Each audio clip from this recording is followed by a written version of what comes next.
আমরা উপভোগ করছি হোসেনপুর পাইলট বালিকা উচ্চ বিদ্যালয়ের শিক্ষার্থীদের ডিসপ্লে।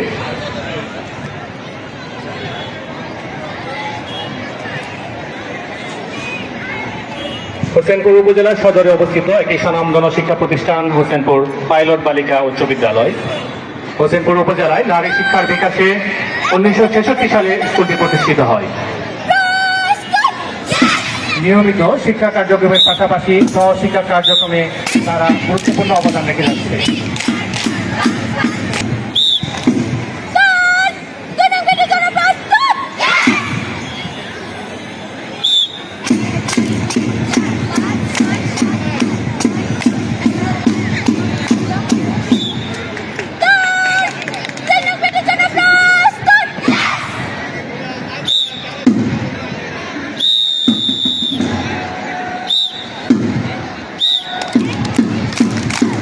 বিজয় তুমি আসবে বলে তোমায় নিয়ে দেখি, বিজয় তুমি মুক্ত আশা মুক্ত বনের পাখি, বিজয় তুমি আমার মায়ের উরু একটা দেখি, যুদ্ধ শেষে মায়ের কাছে এনেছো আমার দেখি, বিজয় তুমি আসবে বলে বালাম দানের খই মা বেঁধে তুমি গান কবিতায় বিদ্রোহী গান গাওয়া, বিজয় তুমি এসেছো বলেই দিচ্ছি তোমাকে ছোঁয়া, বিজয় তুমি পার করেছো রক্তে রাঙানো পথ, বিজয় তুমি শহীদ ভাইয়ের বজ্রদীপ্ত শপথ, বিজয় তুমি আসবে বলেই উঠছে রঙিন ঘড়ি, বিজয় তুমি ছোট্ট খুঁটিয়ে তাদের দেশের বুড়ি, বিজয় তুমি আকাশ পানে আতশবাজির খেলা, কখনো বা রং তুলিতে পার করে দাও বেলা।